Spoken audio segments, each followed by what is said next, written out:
Olá pessoal, bom, eu vou fazer aqui uma análise, uma breve análise do Apocalipse 17, de acordo com aquilo que eu tenho estudado e tenho feito algumas descobertas. Então é uma análise do capítulo 17 fazendo um paralelo com o capítulo 16.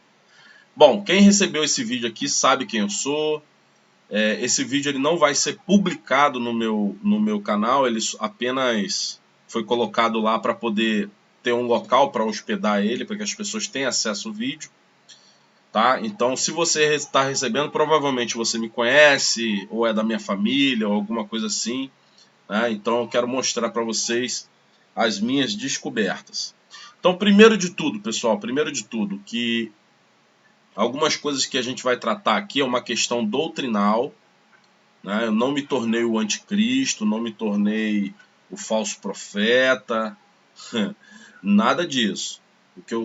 O que a nossa fé, a base da nossa fé é Cristo, Salvador e ponto final, ok? O que diverge de algumas coisas fora isso é questão doutrinal, tá? Então a doutrina ela vai de acordo com as fontes que a pessoa pesquisa, vai de acordo com o entendimento. É uma série de fatores que vai fazer com que você entenda da forma que às vezes você quer entender, enfim, e cada um fica também, cada um no seu quadrado nessa questão. Agora o que eu quero passar para vocês é o que eu tenho descoberto e vou mostrar para vocês aqui um resumo do que eu tenho descoberto, tá? Apocalipse 17, paralelo 16.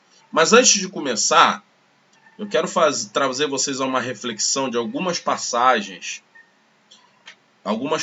no qual o próprio Jesus ele falou. Então deixa eu aqui em Mateus 24. Mateus 24, capítulo 34.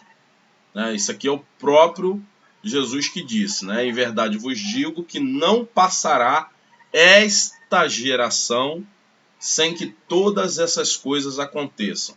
É claro que essa passagem, muitas pessoas dão várias interpretações ao que ele queria dizer, mas de acordo com o que eu estou pronto para mostrar para vocês, Jesus estava dizendo exatamente o que ele disse. Ele estava querendo dizer exatamente o que ele disse, tá?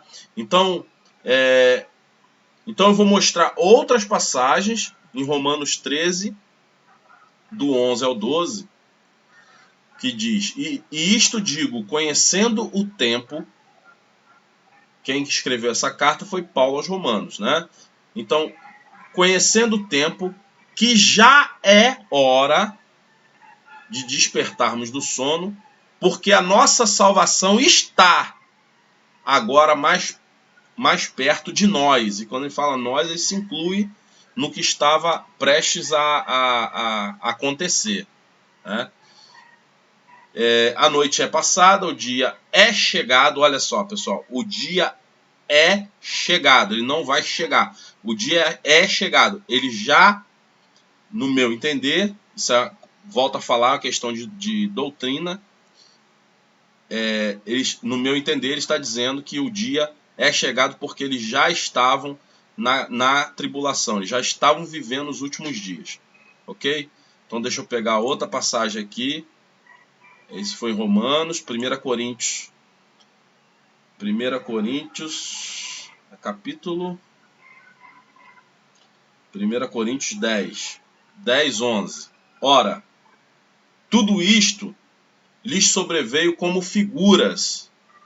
Olha só que interessante. E estão escritas para aviso nosso, para quem já são chegados os fins dos séculos. Gente, mais claro que isso, só a água direto da fonte clarinha. Ora, tudo isto lhes sobreveio como figuras, e estão escritas para aviso nosso, está se incluindo, né? Para quem já são chegados os fins dos séculos. Pessoal, não é o fim do mundo. Não é o fim do mundo. É os dias do Senhor, o terrível dia do Senhor, o dia da justiça e juízo sobre Israel. Ok? É sobre isso que ele está dizendo. Então não são o fim do mundo. Então, Hebreus, capítulo 1, versículo 1. Havendo Deus antigamente falado, muitas vezes, de muitas maneiras, aos pais pelos profetas, a nós falou-nos nestes últimos dias. Gente, será que essas pessoas, será que Paulo, Pedro, o próprio Jesus não tinha credibilidade naquilo que falava? Então é uma coisa para se analisar, ok? Então deixa eu pegar aqui agora para fechar. Não, ainda não é para fechar. Sim, Hebreus 10, 25. Não deixando a nossa congregação. Aí as pessoas pegam, trazem para o dia de hoje para forçar e oprimir as pessoas a continuarem no engano. Como é costume de alguns. Antes, admoestando-nos uns aos outros, e tanto mais, quando vedes que se vai se aproximando aquele dia. Pessoal, vai se aproximando. Eles estavam vivendo os últimos dias, eles estavam vivendo a grande tribulação, ok? A perseguição, tudo isso já aconteceu e é uma questão doutrinal, ok? Aqui é Hebreus 1:1, Hebreus 10, 25, Lucas, capítulo... Aqui é para fechar o raciocínio, para depois a gente entrar no Apocalipse 17, capítulo 17. Aqui é Lucas capítulo 21, do 20 ao 24. Isso aqui é para fechar o raciocínio com chave de ouro. Então presta atenção nessas palavras aqui. Mas, quando virdes Jerusalém cercada de exércitos, olha pessoal, era Jerusalém. Jerusalém. Era um local específico. Ainda é, né? Jerusalém está lá até hoje.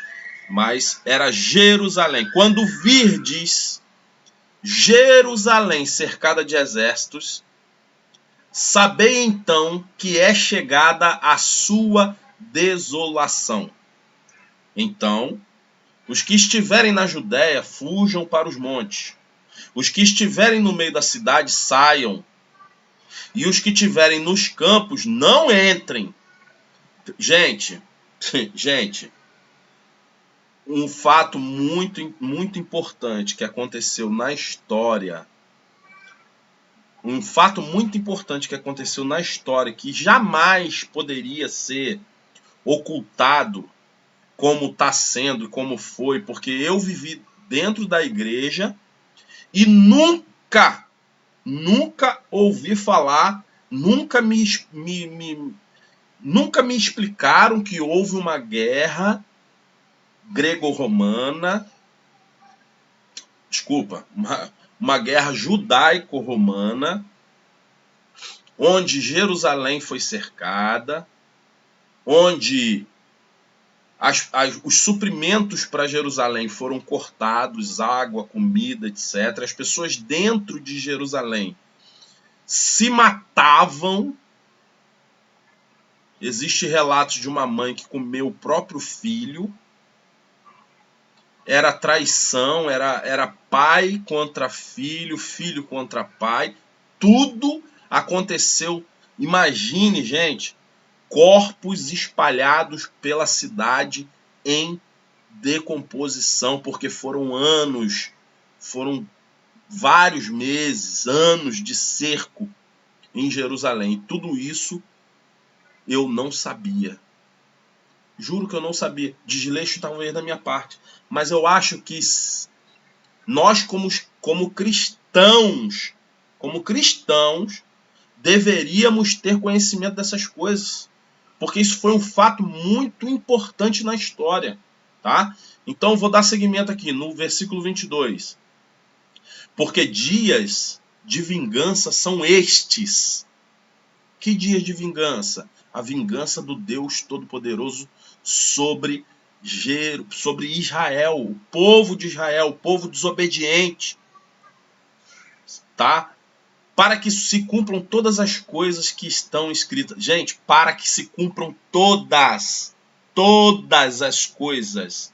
Não é metade das coisas, são todas as coisas.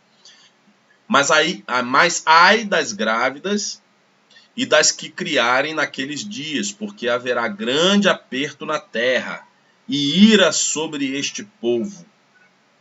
E cairão ao fio da espada. O que é o fio da espada, gente? É a invasão de Roma, do exército romano em Jerusalém, matando aquele povo. E para todas as nações serão levados cativos. E Jerusalém será pisada pelos gentios até que os tempos dos gentios se completem. Bom, então trouxe essas passagens para a sua reflexão, para que você possa refletir se as palavras que estão sendo ditas no tempo que foi dito, no momento que foi vivido, se isso não tem credibilidade nenhuma. Então tudo o que foi dito, o que foi falado, não tem credibilidade. É isso que eu quero que vocês reflitam, ok? Então vamos lá para Apocalipse 17. Então depois que você reflete sobre essas coisas, você começa a buscar entendimento no que estava sendo falado em Apocalipse. A revelação de João, né, que João teve. E o que estava sendo falado? Se o fim foi lá e não é para cá, então Apocalipse tem que bater com os fatos que ocorreram lá, naquela época, né? Então, vamos falar aqui sobre Apocalipse capítulo 17, né? E veio um dos sete anjos que tinham as 7 taças e falou comigo dizendo-me: mostrar-te-ei a condenação da grande prostituta, que está assentado sobre muitas águas. Aí o povo vem dizer que a grande prostituta é a Igreja Católica, a Igreja Católica, a mãe das igrejas, tá? Então vamos, lá no final a gente vai, no próprio capítulo, diz o que é, ok?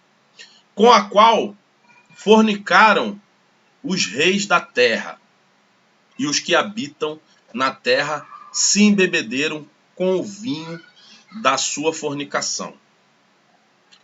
E levou-me um espírito a um deserto, e vi uma mulher assentada sobre uma besta de cor escarlata, que estava cheio de nomes de blasfêmias e tinha 7 cabeças e 10 chifres.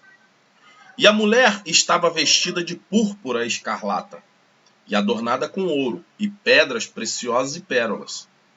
E tinha na sua mão um cálice de ouro cheio das abominações e da imundícia da sua fornicação. Ok? E na sua testa estava escrito um nome, Mistério, a grande Babilônia, a mãe das prostituições e abominações da terra. E vi que a mulher estava embriagada do sangue dos santos e do sangue das testemunhas de Jesus. E vendo-a eu, maravilhei-me com grande admiração. Pessoal, deixa eu fazer um paralelo agora com o capítulo 16, que fala que a partir do versículo 10, fala do 5º anjo que derramou a sua taça sobre o trono da besta. E o 5º anjo derramou a sua taça sobre o trono da besta, e o seu reino se fez tenebroso, e eles mordiam a sua língua de dor.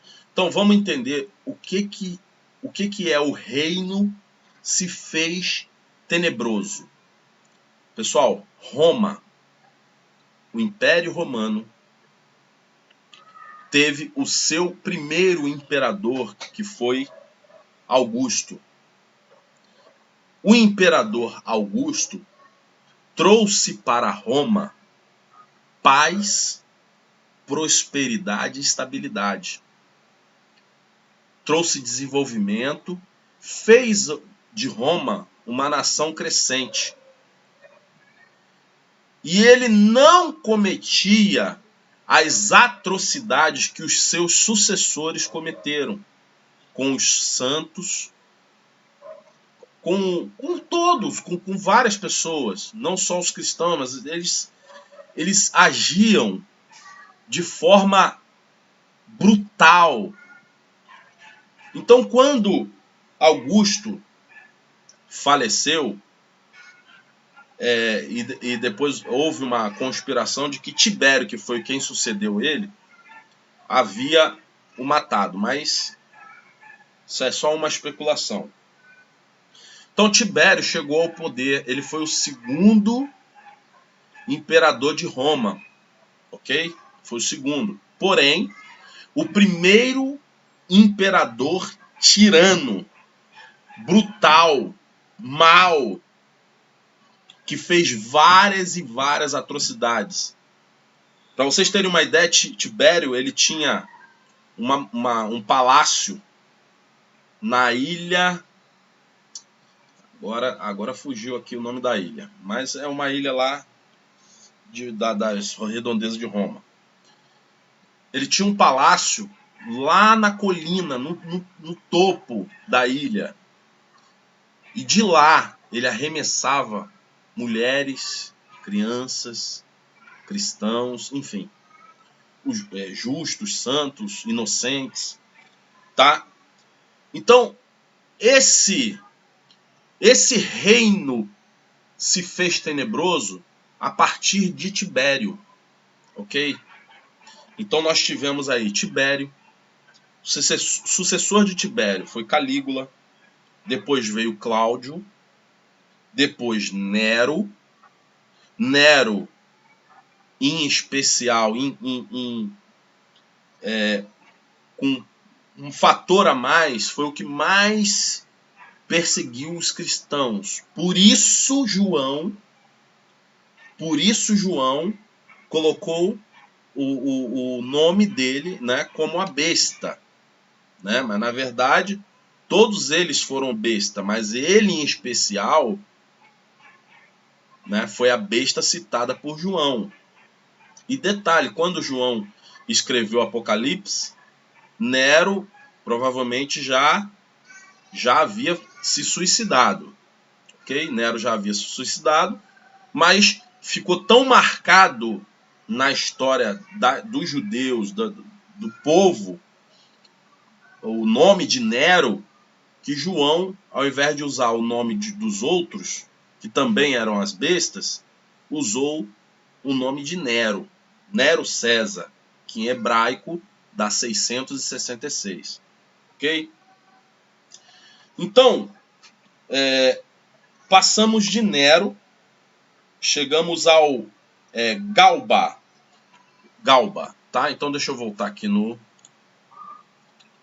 capítulo 17, ok? Então a gente entendeu aí a questão do reino que se tornou tenebroso. E o anjo me disse: por que te admiras? Eu te direi o mistério da mulher e da besta que a traz, a qual tem 7 cabeças e 10 chifres.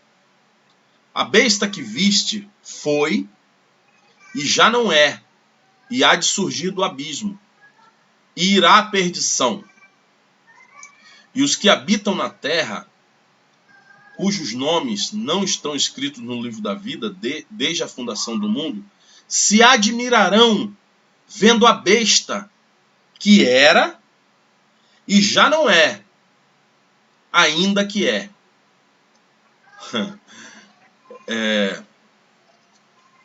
O que acontece? Aqui ele está fazendo menção. Ele está fazendo menção de Vespasiano. Vespasiano, ele em particular, ele se denominou uma divindade, um ser divino, tá? Mas vamos para frente. Aqui o sentido de quem tem sabedoria. As 7 cabeças são 7 montes, sobre as quais a mulher está assentada. E são também 7 reis, 5 já caíram. Vamos fazer a conta, pessoal? Augusto não conta, ok? Augusto não fez parte desse reino tirano, tá? Então conta Tibério, Calígula, Cláudio, Nero, são 4. 5 já caíram. Galba, ok? E um existe, que é o Otão. E um existe, que é o Otão. E, deixa eu ver aqui, e um existe. O outro ainda não é vindo, que é o Vitélio.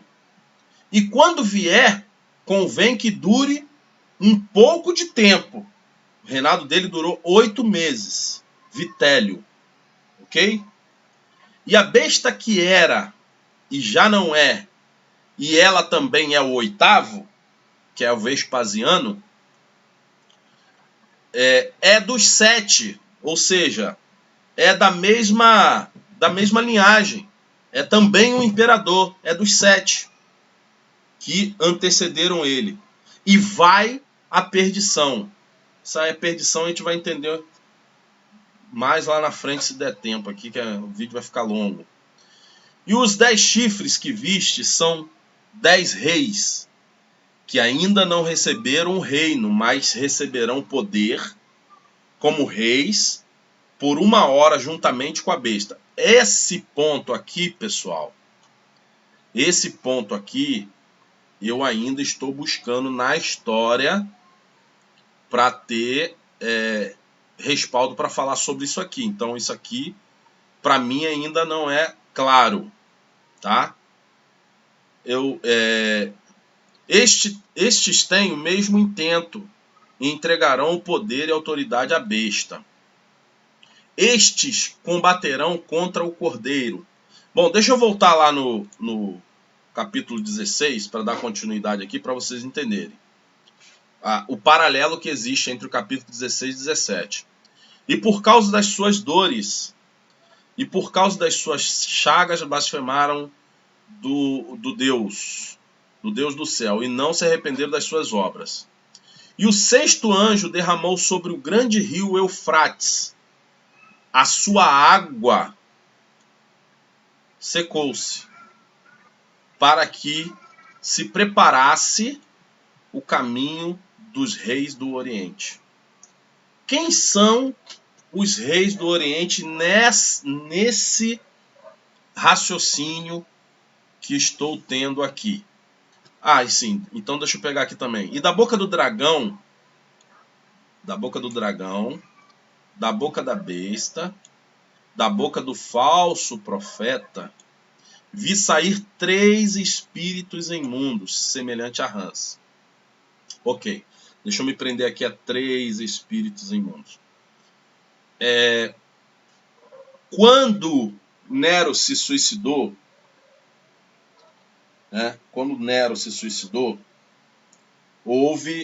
começou ali então o ano dos 4 imperadores, que foi Galba, Otão, Vitélio e Vespasiano. Vespasiano estava no Oriente. Ele estava a serviço militar no Oriente. Quando a sua tropa, a tropa de Vespasiano, declarou ele imperador.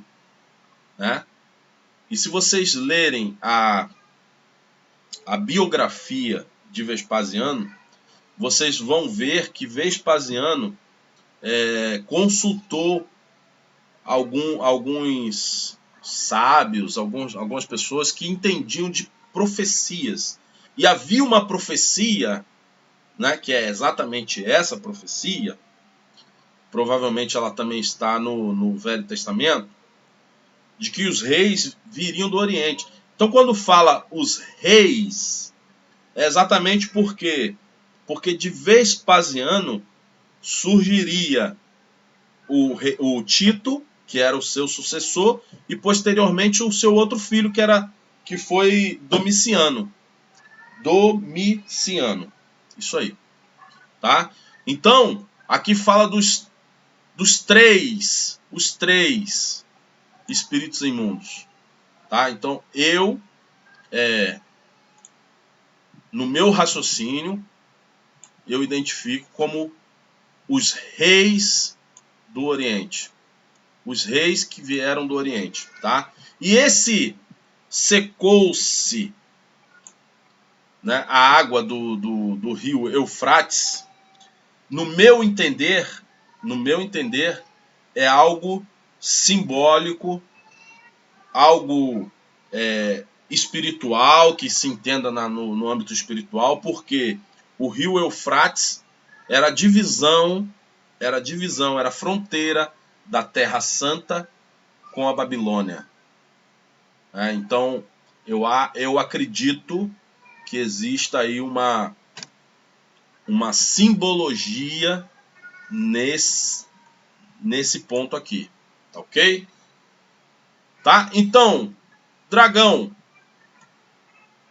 é o Império Romano, besta nós já sabemos, e agora eu tô em foco para saber exatamente quem seria esse falso profeta aqui nos personagens da história.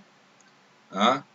Então, quando fala aqui que produziriam prodígios, os três, tanto Vespasiano quanto os filhos, as pessoas veneravam eles como deuses, né? E diziam que eles tinham poderes, né? Poderes de curar, de uma série de coisas. Okay? E onde você encontra isso? Lendo, pesquisando a história. Né? Então você precisa pesquisar a história. Então deixa eu voltar no 17 aqui. Ok. E disse-me: as águas que viste, onde se assenta a prostituta, são povos, multidões, nações, línguas. Roma dominava, era o império, dominando. Roma galgava tomar terras, territórios. Então fala disso aqui, ok? E os 10 chifres que vistes na besta são os que odiarão a prostituta e colocarão desolada e nua, e comerão a sua carne e queimarão no fogo. Essa parte aqui também ainda está um pouco não clara para mim na história. Esse queimarão no fogo aqui, nós temos na história, no reino de Tito, um vulcão lá próximo a Pompeia, cidade de Pompeia, o vulcão que entrou em erupção, né, e consumiu, né, comerão a carne, consumiu, queimarão no fogo, consumiu várias pessoas, até no dia de hoje, se você for na cidade da Pompeia, tem lá os cadáveres petrificados das pessoas da época, de 2000 anos atrás praticamente, né? Então estão lá, ok? Porque Deus tem posto em seus corações. Então, para mim, isso aqui ainda não está totalmente claro. Nós temos os incêndios que tiveram em Roma, tanto o incêndio de Nero, que eu acho que não cabe muito na cronologia do negócio, né? Mas teve outros incêndios também. Mas não sei se está se referindo ao vulcão, ao que aconteceu lá, enfim. Porque Deus tem posto em seus corações que cumpram o seu intento e tenham uma mesma ideia, e que deem à besta o seu reino, até que se cumpram as palavras de Deus. E a mulher que viste é o que, pessoal? É o que, gente? É a grande cidade, é Roma. É Roma que reina, que reina sobre os reinos da terra. Porque quem dominava na época os reinos da terra? Roma. Tinha lá uma ou outra lá que conseguia, né, eram os opositores e tudo, mas quem dominava, o predominante da história é Roma. Então, fechando aqui, concluindo com vocês esse raciocínio, breve raciocínio, o que me levou a ir para a história, primeiro que as contas não batiam, tá? As contas não batiam do que a gente vivia, do que a gente, né? Supostamente a gente tinha a palavra como manual, mas a gente vê que se você ler, né, fora daquilo que é imposto, você vai ter conflitos. Você vai começar a ter conflitos. Então foi isso que aconteceu comigo. Eu comecei a ter conflitos com algumas ideias. Falei, isso aqui não bate, isso aqui não bate, isso aqui não bate, está acontecendo alguma coisa, não bate. Até que eu fui. Aí a pessoa pode pegar o versículo, ó, vai dizer que nos últimos dias as pessoas com comichão no ouvido, isso aí já... Gente, isso aí foi para a época. Isso foi para a época, porque o dia ainda não tinha chegado, sabe? Então vamos parar, vamos largar. A época da ignorância acabou. Agora nós temos a internet a nosso favor para nos esclarecer e trazer. Lógico, você vai encontrar lixo, mais lixo na internet. Mas se você for seletivo e buscar as fontes, fazer o comparativo com o que estava dizendo, a história, olha, mas cuidado com a história também. Olha a fonte. Isso eu estou falando porque eu vou gravar um outro vídeo falando sobre um personagem que eu estou muito desconfiado, que trata-se do falso profeta, tá? Falso profeta. Estou muito desconfiado que se trata desse cidadão. O nome dele é Flávio Josefo, pai da igreja. Ok? Vou ficando por aqui. Um forte abraço. Deus abençoe. Vamos para frente.